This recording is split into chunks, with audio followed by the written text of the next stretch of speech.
So I watched Squid Games 1 and 2, and while obviously none of it is real, I thought I had some fight scenes that could be really good self-defense or counter-assault lessons. I put together some highlights of those fights, and I'm gonna give my self-defense commentary on them. I love these fight scenes, I love this series, and I'm excited, so let's get into this. All right, looks like we got starting assault, big guy versus small woman.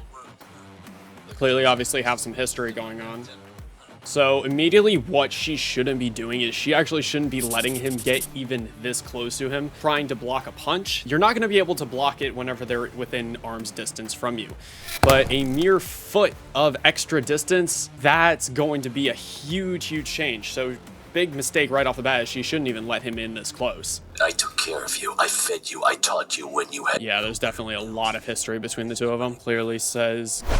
Clearly, that was good on her part just because there's obviously a very big windup with that punch. You go ahead and see him shift his shoulders, boom, she's able to step back. But that's going to be one thing that happens. Usually whenever there's one punch that comes in, there is going to be a lot more after that, or even a grab, some sort of controlling, and that's obviously what he's doing right here. Goes ahead and sweeps her leg, drives her off balance. He is actually using her jacket. So that's something that I give a lot of credit to jiu-jitsu for. They're obviously training, grappling with really heavy gis on. Even a sweater right here is a good example. But in a self-defense scenario, all of that is able to be leveraged and all of that is able to be grabbed. If you are in a fight, obviously, if you're in a street fight, that is something that you should be taking advantage of. I literally have a hood that could be taken, grabbed, and swapped and brought over my face. Goes ahead and takes away my vision to go ahead and take it, have a more advantageous position in a street fight. Throws her like hell. Kick to the, I think that was the stomach, yeah. Again, grabbing the hair, same analogy as the jacket as before. You're from North Korea, huh? Then wave theirs. Some sort of racist or remark. You're a thug who preys on girls and takes advantage of them. You little son of a bitch. Hey, trying to hit me out. Oh, hey, somebody get over here. We need help.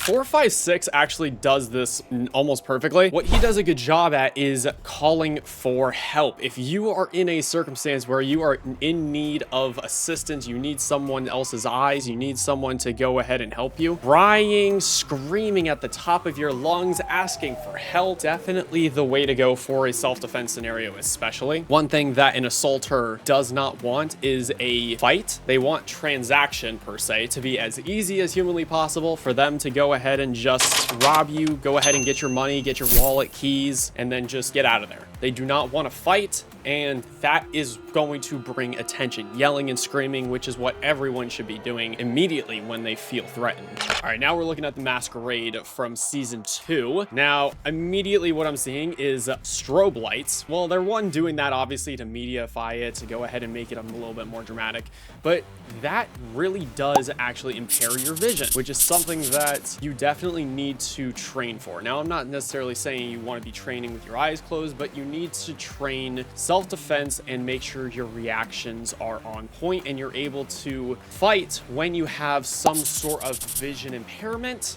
or like a hearing impairment. It is one of your senses is like shot. You have to realize whenever you go ahead and get body slammed into the pavement, all of your senses are going to be out of whack. So with the flashing lights, this is definitely throwing everything a loop and making it hard, and immediately making it a harder situation to defend yourself in.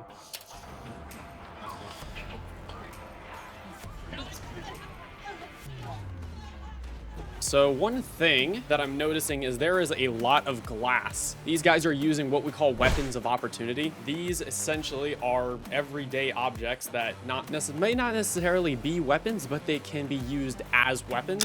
Glass bottles, some sort of lead pipe that you would find in the street. I know the whole John Wick movie made it, there's like a whole section about the John Wick movies of using a pen, but I mean, this does have a point. You go ahead and jab this into someone's face. It's not necessarily going to be a good time. Keys are obviously a good one. A metal spike going into someone is not necessarily the most pleasant time in the world, but point is these guys are using glass bottles as shanks, and same thing with the forks. They go ahead and use those the same exact way as daggers or knives. Here, this is where they start to go ahead and take over the entire fort. So actually, one thing I will say, this guy right here, he does a really good job. Obviously, when you are dealing with someone who is armed, you really want to stay in close. Staying in close is going to definitely definitely be your advantage. The whole point of a firearm is to go ahead and reduce a subject by via range. You can't really do that if you don't have the distance. If you have someone constantly applying pressure to you, it is next to impossible to go ahead and pull your holster. If the best option is to comply, it should be the #1 option. But if they start to go ahead and advance it, you feel like your life is definitely in danger, they try and take you somewhere, then you probably want to go ahead and start applying pressure. But that's what this guy does really well. He goes ahead, grabs a hold of him, and he just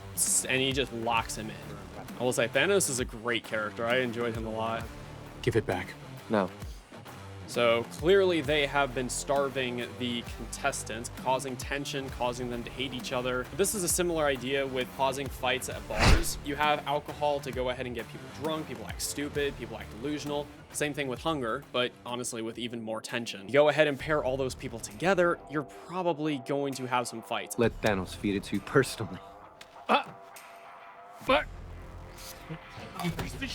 Goes ahead and, yep, that was his final straw. He was, yeah, you can tell he is that freaking hungry that he just ends up charging him. So one thing I gotta obviously give him a little bit of like negative points on is the fact that he has multiple people. There is not just Thanos, but there is also this guy. That is one of the worst circumstances you can put yourself in, is tackling your person #1 and then having person #2 go ahead and curb stomp you in the back of the head or punch you in the back of the head. If you're dealing with multiple attackers, the best thing you can do is stack them. Basically go ahead and put one in front of the other and make sure that they are both in front of you. The last thing you want to do is go ahead and put yourself in between them, just like how he did right here. little bitch. Usually have one person holding on to you, usually like a full Nelson grip, or it could just be some sort of constraint with the arms. You're not able to defend yourself. And then you just have the other person just nailing you. There's the curb stomps, getting multiple attackers. I mean, when you have a circumstance where you are down on the ground, you've already been hit a bunch, and the person seems fully conscious and is just beating on you, honestly, you're at the mercy of them, which is a terrifying, terrifying thing. Man, this sucks. This really does suck. He's at the mercy of him, and now 001 goes ahead and takes over. You go back home to your own kids, you yell at them. Again, mentioned before, you shouldn't let him within your wingspan. Again, way too close. Say going at the neck, the eyes, face, all of that is just a really solid point. Hey, get your Shin kick is beautiful. It's out of the way. It is just something that not a lot of people are expecting whenever you go ahead and are especially approaching them like this. So with Thanos, very similar to the first guy, he is winding his fist up from there. You have an overarching overhand versus a straight punch. One is always going to beat out the other. I also think he hit him in the solar plexus, so that could possibly have like knocked the wind out of him. He goes ahead and starts begging for mercy, extending his arm. This is a huge thing that you should not be doing. An extended limb is a vulnerable limb. Of course, frontman takes full advantage of it. Right here, grabs it and just whips that shit. His will to fight has very much been diminished. He is not interested in fighting anymore, which is always the goal in self-defense. Your goal is to either diminish or disable their ability to fight. Disable obviously being breaking bones, breaking limbs.